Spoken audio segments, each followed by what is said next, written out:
Hello friends, स्वागत है आपका अपने YouTube channel Siddhartha job point में। आज एक और इम्पॉर्टेंट टॉपिक लेकर आए हैं, सौर मंडल। वीडियो को शुरू से अंत तक देखिएगा। ये सौर मंडल क्या है, इसमें पूरा जिक्र होगा।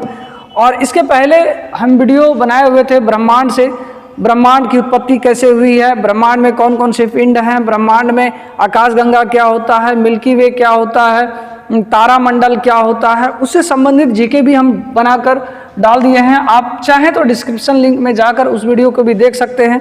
आज का टॉपिक है सौर मंडल। वीडियो को शुरू से अंत तक देखिएगा और वीडियो पसंद आए तो लाइक शेयर कमेंट कीजिएगा ज़रूर। तो इसमें हम लोग जिक्र करेंगे सौर मंडल किसको कहते हैं, सौर मंडल में कौन कौन से ग्रह हैं, सूर्य के दूरी के हिसाब से ग्रह कौन है, फिर आकार के आधार पर ग्रह कौन है, फिर यहाँ पर सूर्य का भी जिक्र करेंगे। सूर्य जो बने हैं किन किन तत्वों से मिलकर बना है। तो हम लोग बात करें सौर मंडल की, तो सौर मंडल किसको कहते हैं। पिछले वीडियो में बताए थे कि हमारा सौर मंडल जो है वो मिल्की वे यानी दुग्ध मेखला का भाग है, दुग्ध मेखला का ही भाग है। आकाशगंगा का वीडियो आप देख सकते हैं। ये ब्रह्मांड है, यानी यहाँ पर आप देख रहे हैं कि ये हमारा आकाशगंगा है। और कोई भी मिल्की वे आकाशगंगा 100 अरब आकाशगंगा में से एक आकाशगंगा जो मिल्की वे है, उसी आकाशगंगा में हमारा भी सौर मंडल स्थित है। और सौर मंडल का जो प्रधान होता है, मुखिया होता है, वो सूर्य होता है। और ये केंद्र से आप देख रहे हैं कि ये आपका आकाशगंगा है, मिल्की वे है। इस केंद्र से लेकर यहाँ तक, यानी सूर्य जो है एक कोने में है, और यहाँ से लेकर केंद्र से लेकर सूर्य की दूरी 300 प्रकाश वर्ष है। अब देखिए ये प्रकाश वर्ष क्या है, 300 प्रकाश वर्ष है। यानी जो मिल्की वे है, उस मिल्की वे से हमारा सूर्य 300 प्रकाश वर्ष दूर में स्थित है। अब देखिए ये प्रकाश वर्ष किसको कहते हैं। प्रकाश वर्ष पिछले वीडियो में भी बताए थे कि कोई प्रकाश जो है एक साल में जितनी दूरी तय करती है उसको हम लोग प्रकाश वर्ष कहते हैं। अब अनुमान लगा सकते हैं कि 3 लाख किलोमीटर प्रति सेकेंड के स्पीड से प्रकाश चलती है निर्वात में। तो यानी 3 लाख किलोमीटर प्रति सेकेंड, तो एक सेकेंड में 3 लाख किलोमीटर चल रही है। एक सेकेंड में 3 लाख किलोमीटर चल रही है। अब निकालिए कि साल भर में प्रकाश कितनी दूरी चल सकती है। यानी साल भर का निकालेंगे फिर 300 प्रकाश वर्ष, यानी एक प्रकाश वर्ष, एक साल का जब निकाल लेंगे तो ये 300 प्रकाश वर्ष है।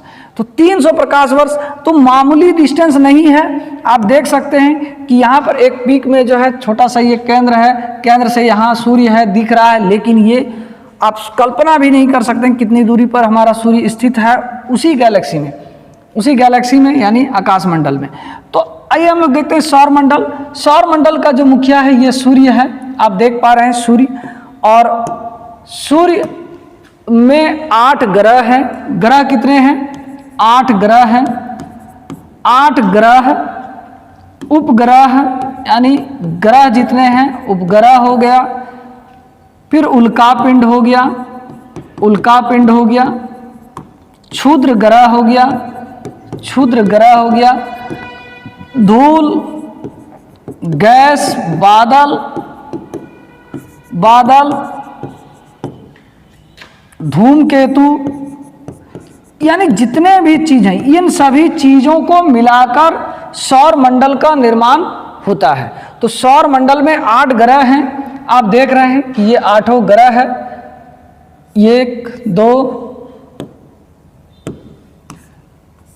8 ग्रह है, और ये 8 ग्रह उसके दूरी के हिसाब से यहाँ से प्रश्न रहता है कि सूर्य का सबसे नज़दीकी ग्रह कौन सा है, सूर्य के दूरी के हिसाब से दूसरी सबसे बड़ी ग्रह दूरी पर कौन स्थित है, फिर सबसे बड़ी ग्रह कौन सा है, सबसे छोटा ग्रह कौन सा है। तो इस तरह से प्रश्न रहते हैं। तो इसको एक सिम्टम के तहत, एक जो है क्रम के तहत आपको हम बताएंगे, ताकि आपको याद भी रहे, याद भी हो जाए। तो याद भी रखना है, सिर्फ जानना नहीं है। देख रहे हैं कि सबसे नज़दीकी ग्रह हमारा बुध है। सबसे नज़दीकी ग्रह बुध है, नहीं, बुध, शुक्र, पृथ्वी, मंगल, बृहस्पति, शनि, यूरेनस और नेपच्यून। अब देखिए, ये सूर्य के दूरी के हिसाब से ग्रह हो गया आपका। आप जो ग्रह देख रहे हैं यहाँ पर, ये हो गया बुध, लिख सकते हैं आप लोग बुध। अब क्वेश्चन रहेगा कि सूर्य का सबसे नजदीकी ग्रह कौन सा है, तो बुध। सूर्य के सबसे दूर पर स्थित ग्रह क्या है, नेपच्यून नहीं।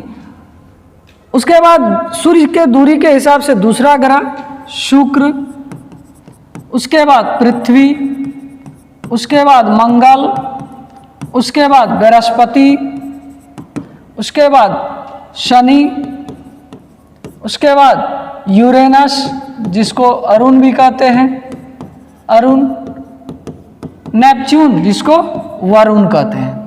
तो ये हमारा 8 ग्रह है। अब कि इन ग्रहों को 2 भागों में बांटा गया है। गौर से समझिएगा, ये CTET 6 to 8 में सोशल साइंस में हमेशा प्रश्न पूछते हैं और सभी प्रतियोगी परीक्षाओं के लिए ये टॉपिक तो इम्पोर्टेंट है ही। सूर्य को दूरी के हिसाब से 2 भागों में बांटा गया है। 2 भाग जो है आपका, ये शुरू के 4 ग्रह यानी बुध, शुक्र, पृथ्वी और मंगल, ये 4 ग्रह को एक कैटेगरी में रखा गया है। इसको कहा जाता है पार्थिव ग्रह, इसको कहा गया पार्थिव ग्रह या आंतरिक ग्रह, पार्थिव ग्रह या आंतरिक ग्रह। और लास्ट के जो 4 हैं, ये 4 ग्रह को कहा जाता है बाह्य ग्रह। क्यों कहा जाता है ये भी देखेंगे, बाह्य ग्रह या बृहस्पतीय ग्रह। यानी दूरी के हिसाब से 8 ग्रह जो है, बुध, शुक्र, पृथ्वी, मंगल, बृहस्पति, शनि, यूरेनस और नेपच्यून, आप याद रख सकते हैं। अब देखिए, ये जो शुरू के 4 ग्रह हैं, बुध, शुक्र, पृथ्वी, मंगल, इस ग्रह को कहा जाता है पार्थिव ग्रह या आंतरिक ग्रह। क्यों आंतरिक ग्रह? इसलिए कहा जाता है कि ये सूर्य के ज़्यादा अंदर है, सूर्य के ज़्यादा नज़दीक हैं, इसलिए इसको आंतरिक ग्रह कहते हैं। और जो सूर्य से ज़्यादा दूर ग्रह हैं, वो 4 दूर ग्रह हैं, इसलिए उसको बाह्य ग्रह कहा गया।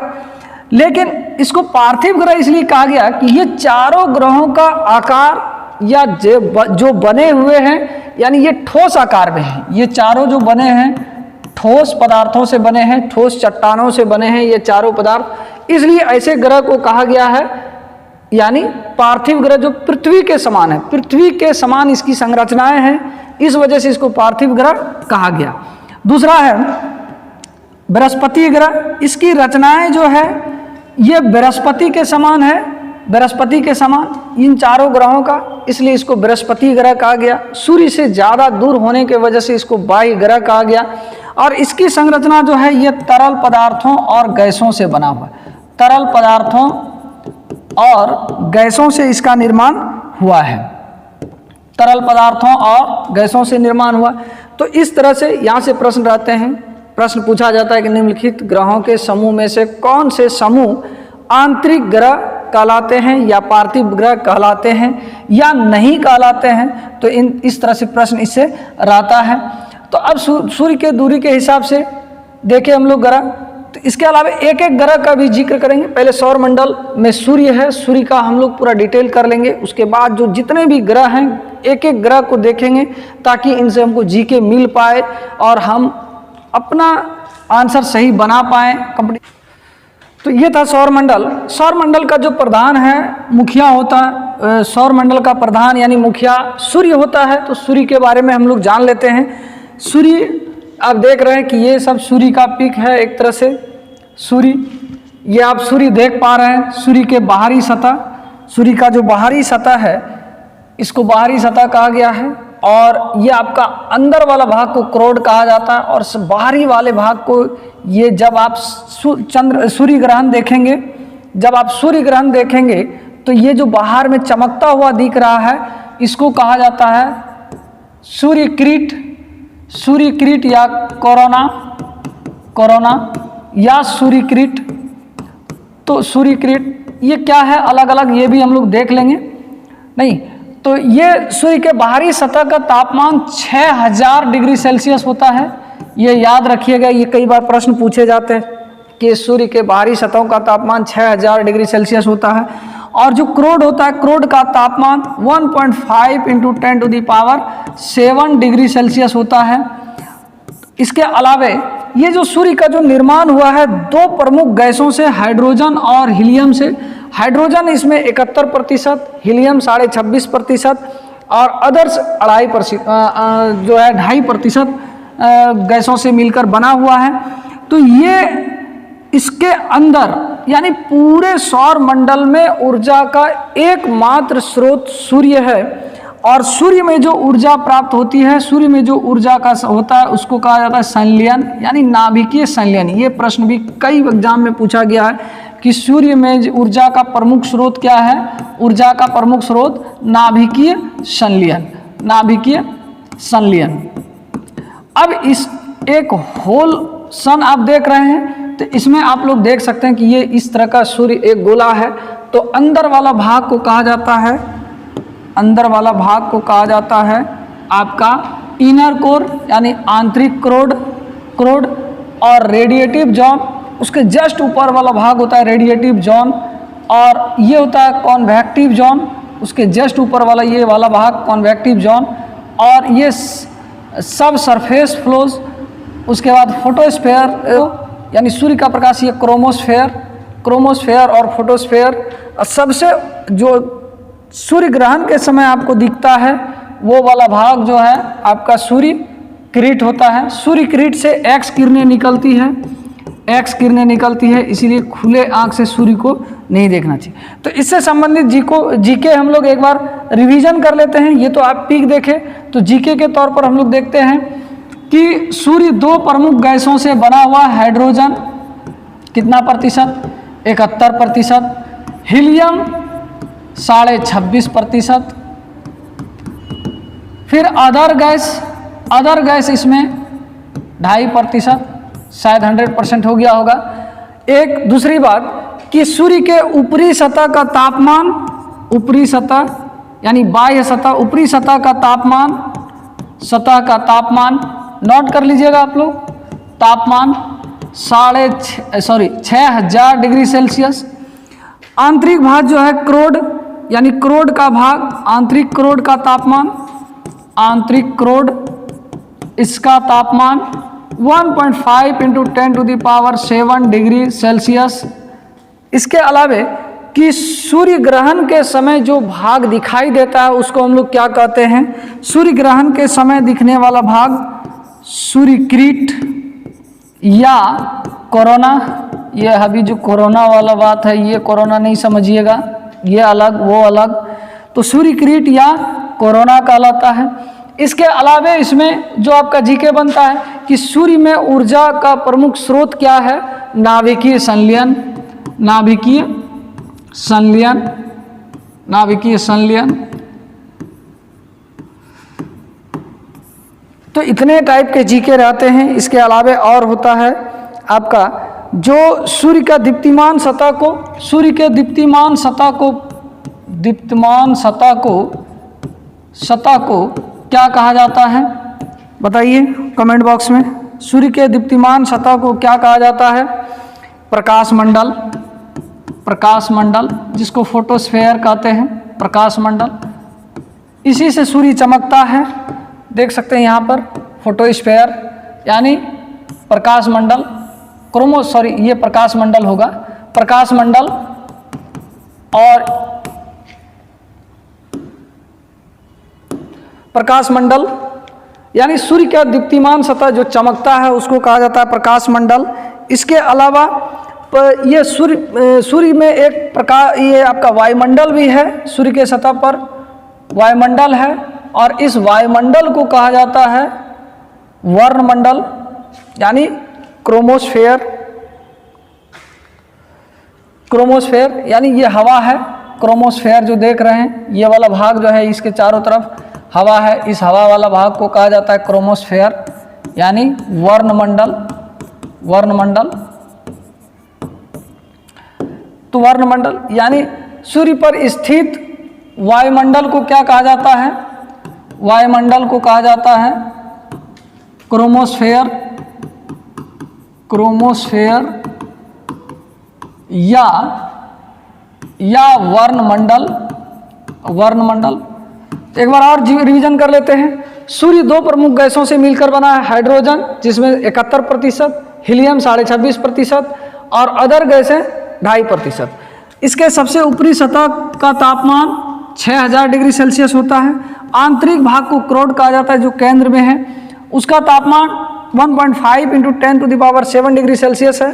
और सूर्य ग्रहण के समय दिखने वाले भाग जो बाला की तरह दिखता है, चूड़ी की तरह दिखता है, उसको कहा जाता है सूर्य किरीट या कोरोना। और इसी सूर्य किरीट से जो है एक्स किरणें निकलती है, इसलिए कहा जाता है कि आप खुले आंख से मत देखिए।